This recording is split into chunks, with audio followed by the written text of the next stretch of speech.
গুণগুণ অ আজি এডিআই পৰীক্ষা আছিলে নহয় কেনেকুৱা হৈছে অতিপাত ভাল হৈছে অতিপাত ভাল হৈছে চাকৰি পাবা নেকি এবাৰ তাৰমানে চাকৰি পোৱাটো খাটাং তুমি দৰমহা গন্তি কৰিব ৰেডি থাকা ইৰা এই ভাৰতৰ মেপ চেপ কিবা আহিছিলে নেকি আহিছিলে মই ঘৰত প্ৰেক্টিছ কৰি গৈছো নহয় এই কোনখন এই ৰাম এইখনটো অতি সুন্দৰ মেপ আঁকিছা ভাৰতৰ এই ৰাম এইবোলে পাকিস্তানখন আছে নেকি বাৰু হেণ্ডেলডালৰ গতে তোমাৰ প্ৰিপেৰেশ্যন সুন্দৰ আছিল মই গম পাইছোঁ হেৰি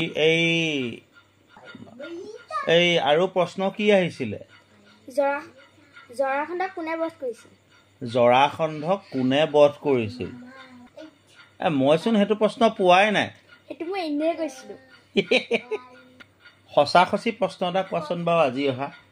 শংকৰদেৱৰ আইতাকৰ নাম কি আছিল সুধিছিলে কি আছিল নো খেৰসুতি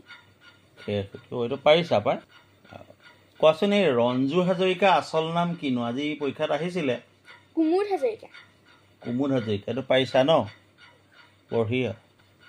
এই ৱাটাৰলু যুদ্ধৰ লগত জড়িত মানুহজন কোন আছিল নেপোলিয়ন বোনাপাৰ্ট কোন জানা নাই তুমি নেপোলিয়ন বোনাপাৰ্ট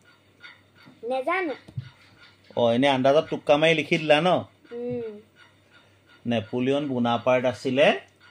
ফ্ৰান্সৰ এজন বিখ্যাত সেনাপতি তেওঁ গোটেই ইউৰোপখন জয় কৰিবলৈ চেষ্টা কৰিছিলে গম পাইছেনে ৱাটাৰলু এখন নদীৰ নাম মই জানো সেইখন পাৰ হৈ পেলাই যাওঁতে পিছৰ সৈনিকসকলে আহি তেওঁক লগ দিব নোৱাৰাৰ কাৰণে তেওঁ যুদ্ধখনত পৰাজিত হৈছিল আৰু চেইণ্ট হেলেনা নামৰ এটা দ্বীপত তেওঁক গৈ ৰখা হৈছিল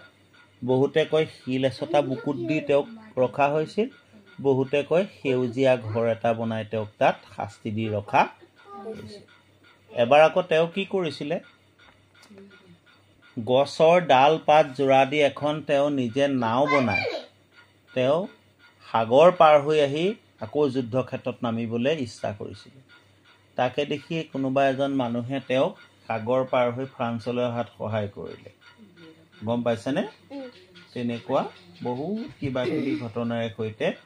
নেপোলিয়ন বোনাপাৰ্টৰ জীৱন সমৃদ্ধ হৈ আছে গম পাইছা এইবিলাক পঢ়িবা